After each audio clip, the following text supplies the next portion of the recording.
Got a rhythm in my heart and in my soul. Got a reason for this joy I can't control. I wanna sing, I wanna dance, and give everyone a chance to hear about this endless love I know. Oh, what you give to me is not for me to keep. It's for the world to see your love.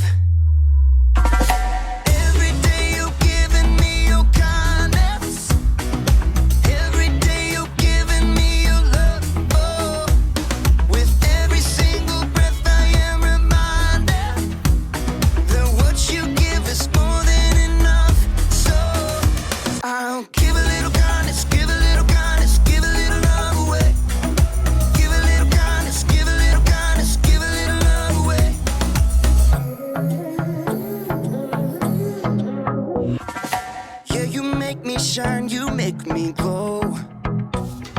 You pick me up when I am feeling low. I wanna sing, I wanna dance, and give everyone a chance to hear about this endless love I know. Oh, what you give to me is not for me to keep. It's for the world to see your love.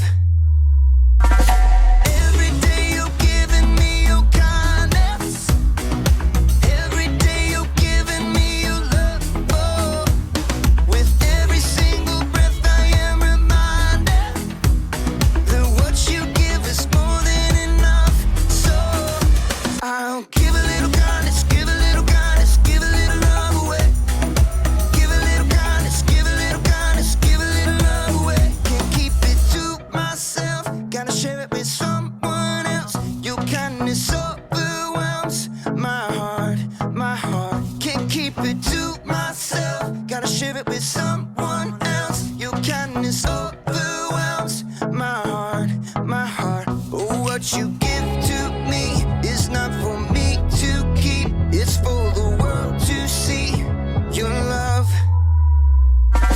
Every day you're giving me your kindness. Every day you're giving me your love. Oh, with every single breath I am reminded that what you give is more than enough. So I'll give a little kindness, give a little kindness, give a little love away. Give a little kindness, give a little kindness, give a little love away. Give a little kindness, give a little kindness, give a little love away. Give a little kindness, give a little kindness, give a little love away. Welcome to Story Lab. This week, we're talking about respect, while we take a look at the story of someone who needed help in a big way.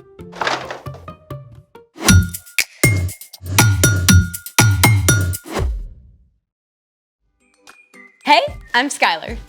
And I'm Sebastian, We're talking about respect. which is showing others that they are important by what you say and do.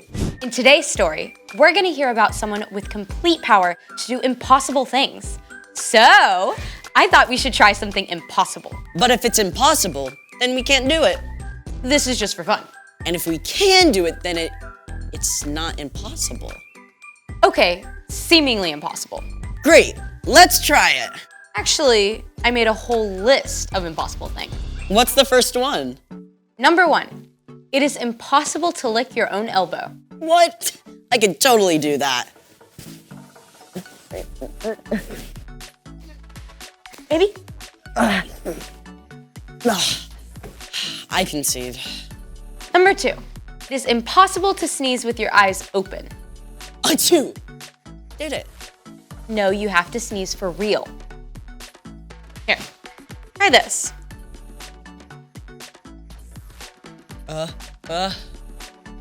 Achoo! Did it? Still fake. You try. Achoo! Eyes closed. I need a tissue. Number 3. It is impossible to fold a paper in half more than 8 times. What if it's a really big paper? Okay, all right. Let's go from that side to that side. Go, go, go. Okay, I'll stay on this side and then we'll come together. Get over there. Yeah, that side, that side. Okay. Okay. Ready? 1. Okay.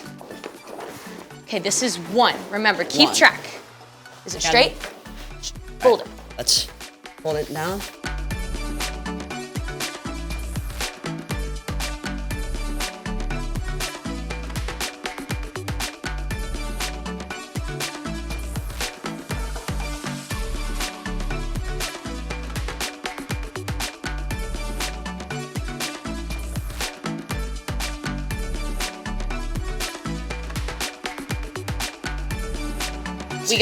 We got 5. Okay. I think we can get 8. I think so. 5?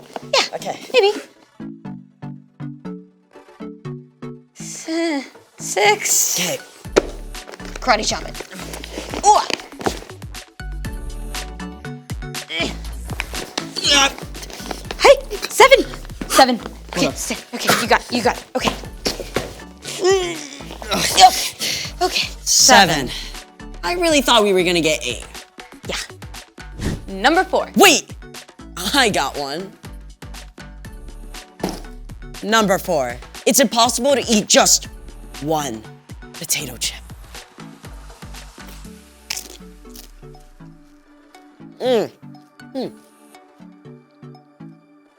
Delicious.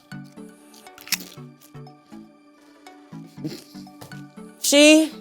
Just because you have 0 self-control doesn't mean it's impossible. I can totally eat just one chip. Here. These aren't even really that great. I mean, they're not even potato. They're like mushed corn, rice, and chemicals all toasted up and sampled out. Just tricking our brains into thinking they're salty, crispy, potato.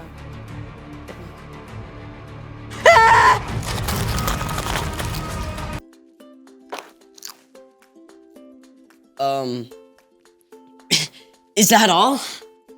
I got one more. What is it? You know how people say you're walking on eggshells around somebody? Yeah? Walking on eggshells is a phrase that means to be very careful not to upset someone. You think it's possible to walk on eggshells without cracking them? Look how thin that is. Definitely impossible. But you get to do it anyway. Wait, what? You get to walk on eggs. Let's try it. I don't know about this. Okay, stand here in front of the egg cartons. Now, what now? Just step up on them. Just walk? Well, carefully. Here goes an omelet. Got it. The curved arch of the eggshell distributes pressure evenly all over the egg rather than concentrating it on one point. That's why engineers even use arches in designing buildings and bridges. How do you feel? Sorta invincible. Just like this egg. That's exceptional. It's time for... The story before the story. Today, we're in Matthew, the first book in the New Testament. But before Matthew, in the very beginning, out of a deep, deep love, God made an amazing world. But when people turned away from God, the world was broken. God made a plan to draw people back into relationship. So at the right time, God sent a tiny baby to be born in the small town of Bethlehem, God's very own son, Jesus. When Jesus grew up, he began to travel from town to town, teaching and healing. And the town of Capernaum was like his home base. Everyone there knew about him. Not just the Jewish people, but the Romans too. Which is where our story starts. We're ready. Hey everyone, I'm Erica. Hey, Erica. Now, one of those Romans who knew about Jesus was a Roman centurion. This man was important. He commanded at least 100 soldiers who did exactly as ordered with no question. Forward! March! And halt! You there! Get me a fig and walnut sandwich at once! Yes, sir. With extra goat cheese! Right away, sir. The centurion was used to being obeyed, but though he was stern, he was also a kind man. He cared about the soldiers under his command and the servants who worked for him. One day, one of the centurion's servants became desperately ill. The man was so sick he couldn't even move. The centurion may have called for the best doctors, but no one could help the man. So, the centurion did the unexpected. He went to a Jewish rabbi, Jesus, and begged for help. Lord, my servant lies at home and can't move. He's suffering terribly. Shall I come and heal him? Now you have to understand, going to the home of a non-Jewish person would make Jesus unclean. It was completely against Jewish custom, but Jesus cared more about the sick man than what people might say. It turned out the centurion did not ask Jesus to come to his home. Instead, he said, Lord, I am not good enough to have you come into my house. But just say the word and my servant will be healed. I myself am a man under authority. And I have soldiers who obey my orders. I tell this one go and he goes. I tell that one come and he comes. The centurion knew exactly how true authority works. He knew that when he gave a command, he spoke with the power of the Roman emperor, and it would be carried out instantly. And he believed that Jesus' power and authority were so great that all Jesus had to do was speak a word from anywhere, and the servant would be healed. And you know what? The centurion was right. Jesus turned to the crowd around him and said, What I'm about to tell you is true. In Israel, I have not found anyone whose faith is so strong. Jesus made it clear that anyone who has faith can be a part of God's kingdom, not just people who come from the right background. Then, Jesus turned to the centurion and spoke the very word the man had hoped to hear. Go. It will be done just as you believed it would. Filled with joy, the centurion raced home, and sure enough, his servant ran out to greet him completely whole and healed, just as Jesus had said. The end. Wow, I mean, like, remote control healing? The centurion really got it. He had respect for Jesus as the final authority. So, what's our part in the story? Well, like we've seen, God can do the impossible with a single word. God is all-powerful and all-loving. That means God deserves our ultimate respect. God is most important.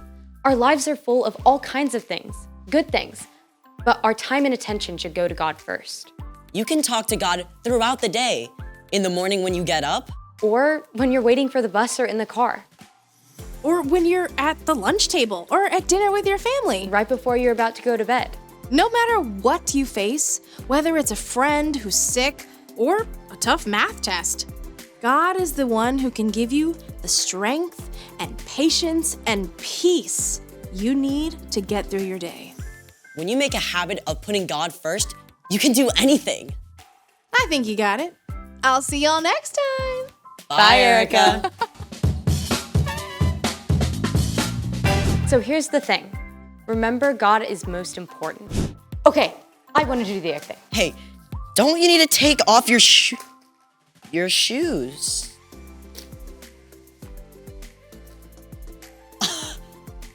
Not too bad. I think you did maybe a little better than me. Maybe completely better than you. Thanks for joining us in the Story Lab. We'll see you next time.